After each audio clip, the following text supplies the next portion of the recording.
Hi, we're talking with Fred Adair, who was a teacher at the College of William and Mary for many years and retired from there and was president of the Virginia Counselors Association back during the 1970s. Yeah. Thanks for being with us, Fred. Oh, glad to do it. Happy to do it. First question we had was, how did you come to be a counselor? How did I come to be a counselor?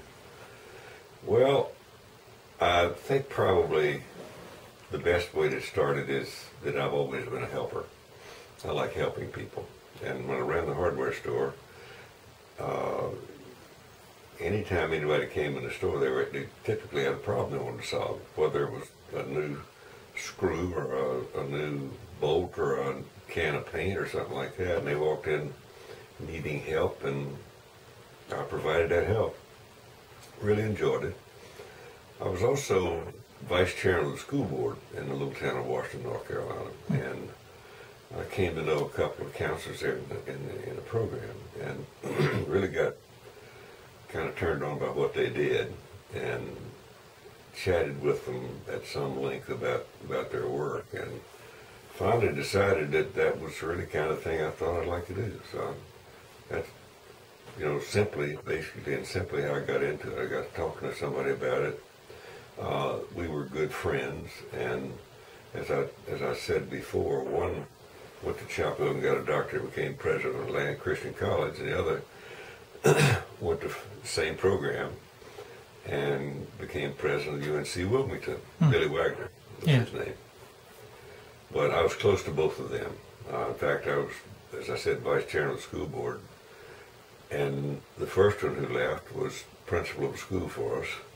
And the second one who left was a counselor. Oh, okay. And he got his doctorate in counseling and went down and became president of Atlantic Christian, of UNC Wilmington, Billy Wagner. And it sounds like you had some adventures along the way too. You were in the Marine Corps. That's right. Before I went in the hardware business, and met the love of my life in Washington, North Carolina. I was in the Marine Corps. Okay. In fact, I met her because I had an accident in her town, and the people in the town were just wonderfully helpful. They helped me out. They let me use their telephone to call to tell the people I'd had an accident, but I was all right. And I was flying at the time, and the accident was not an accident where I had to wreck the plane. It was an accident because I didn't know where I was going and had to land there. Oh, okay. And is that how you got to know John Lavish? You said he helped you, I guess. John and I were at Duke together. Oh, okay. Because he helped you come to William and Mary. I was the assistant registrar at Duke, and John worked in the development office, which was on the second floor, and I was on the first floor. And John and I became real close friends as a result of that. And he was getting his doctorate at Duke, and I got my doctorate in North Carolina. And we used to, fuss a little bit about the two schools and all that stuff. But John and I became real good friends. I remember he used to talk flying as well as in the school education. We talked a lot of flying because I was an aviator. Yeah. And in fact, I guess I probably was as much a part of his flying as anybody was. He flew the light planes over here at the airport, and I flew them too, but not like John did. John was very consistent with it. I was still flying in the Marine Corps when I came here. Okay. And you had a Franklin and Marshall connection in there somewhere as well? My first job was at Franklin and Marshall. I interviewed for positions at APGA in Dallas, and the first guy who got my resume called me. I was sitting out there in this lobby of lots of people looking for jobs. And he called me and says, Adair here? And I said, yes, that's me. And he said, well, you're just the man I'm looking for. You got a background in business, and I'm the dean of I'm the academic, not the academic dean, the student affairs dean at Franklin Marshall. And we have a real problem here. It's a pretty expensive school, and the parents come here wanting their sons and daughters to be able to work when they get through here, and when they get through here, they just are pushed out in the world. And we need somebody to come and help them find themselves and find jobs in the world. And so we talked. Long story short, offered me a job. And it was the first job offer I had that I really liked. I was offered another job this is really kind of crazy, but one of my colleagues at Duke was going to be president of the University in Richmond. What's the name of it? VCU, Virginia Commonwealth. Okay, yeah. It was probably RPI back in those days. RPI, and he wanted me to come and be his assistant. And he knew I had a business background, knew management things. And he offered me the job as assistant to the president of VCU. And I didn't want to start there.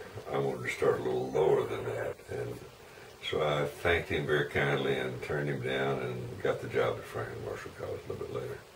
Okay. And then eventually wound up here in Williamsburg at William & Mary. Exactly. Meeting John when I was at Duke. I was the assistant registrar at Duke, and I got the job because, this is an interesting story, you might appreciate this. If you want me to stop sometime, let me know. But my Sunday school teacher in Durham was the registrar at Duke University.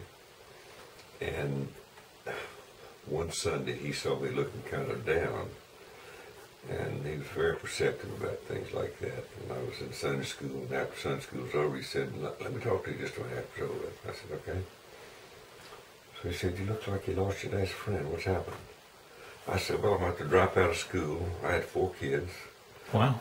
I have to drop out of school and work for a year, and then I'll start again after I get through. And then he said, don't do that. Come to my office Monday morning. Let me talk to you about it. So I went to his office. Turned out he wanted to offer me a job. He saw my age and management skills, and he said, the person who's in this job right now is leaving to go to do something else. I can't remember what, but he's going to leave here and go somewhere else. I need somebody to take over his job over there in the registrar's office. I'd be assistant registrar at Duke. And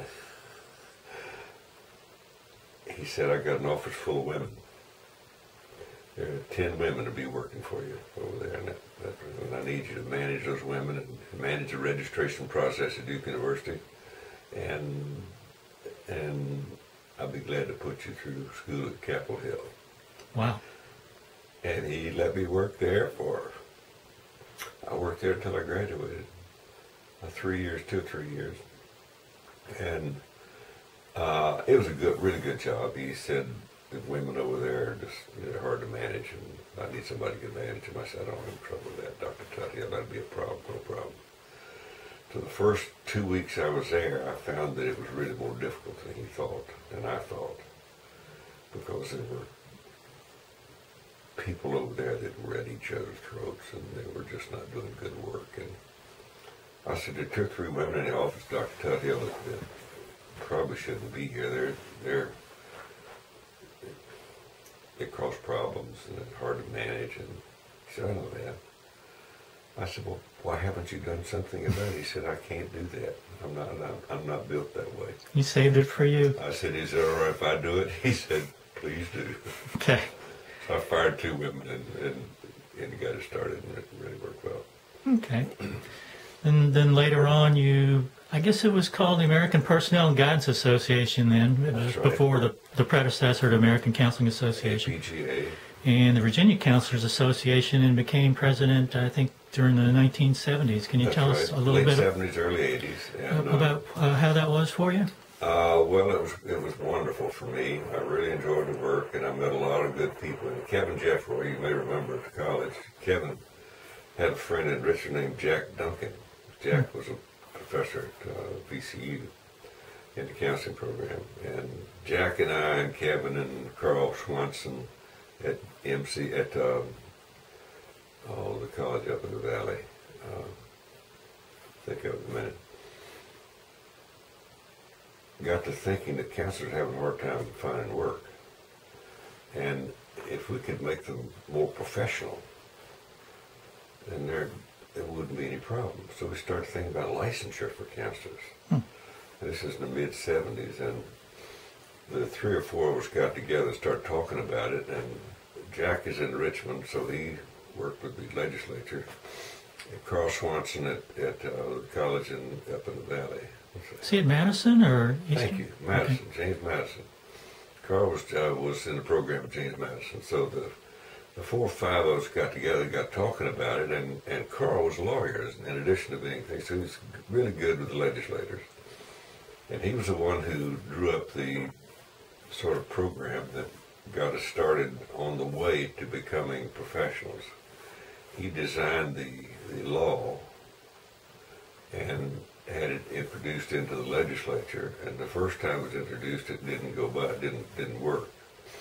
And the second time it went through, it worked, and we were able to become professionals. Counselors were able to become professionals for the first time. Up to that time, counselors were just worked in high schools and colleges, mostly high schools, because colleges hadn't gotten around to that yet. They did it another way. But the program that we kind of designed around it, which allowed students to become professionals, was we all kind of got together and worked on it and got it where it worked, and we got them into schools, both William Mary, James Madison, VCA in Richmond, and at ODU at Norfolk. Okay. The first counseling programs that really had a sort of professional orientation. After we got the law passed, we had to fix it so counselors could get jobs, that they were recognized. So, I never forget, I got a call one night after the law had been passed from a psychiatrist at Newport News. Dr. Adair, my name is, and I can't remember his name, my name is Dr. So-and-so and so-and-so. I understand you helped get the law passed on counselors. And, I'd like to talk to you about it a little bit. How well would counselors work in my office as psychiatrist? Mm-hmm. I said, as an adjunct to your work, I think it would be wonderful. They could come and do the things that you probably don't want to do. They could counsel people rather than feed them medicine. Mm-hmm.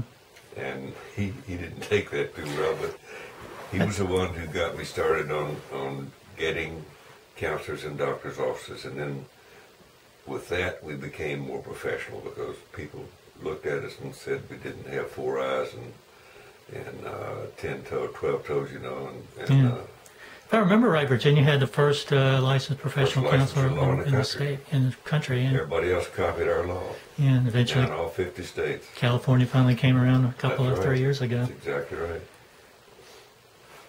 When you think about, and you've talked about counselors becoming more professional, counselors getting jobs, and just in your own thoughts and your own journey along the way, what do you think are the most important components for the professional development of a counselor? Probably thinking that you can do it more than anything else. You have the background, you have the educational background. But some people have difficulty considering themselves professionals. They used to, don't anymore. Used to have difficulty thinking of themselves as professionals. And what we pushed was the professionalism of it, and with the licensure, we could become professionals.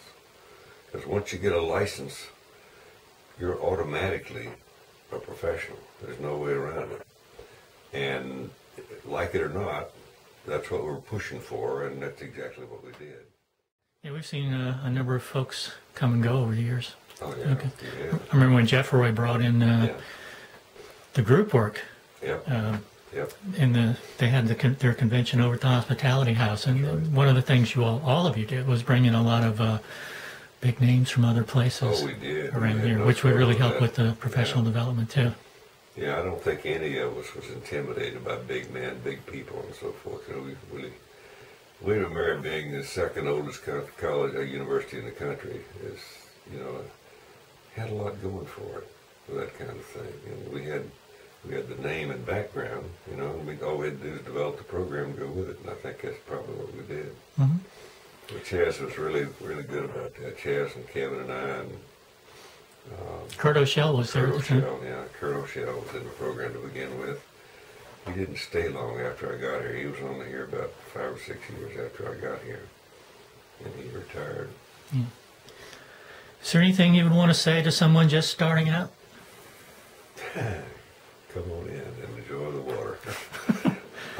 Yeah, it's the most satisfying job I've ever had, helping people do things to help themselves. And if you can help another individual make a life for themselves somehow, it really kind of does something for you. It did for me.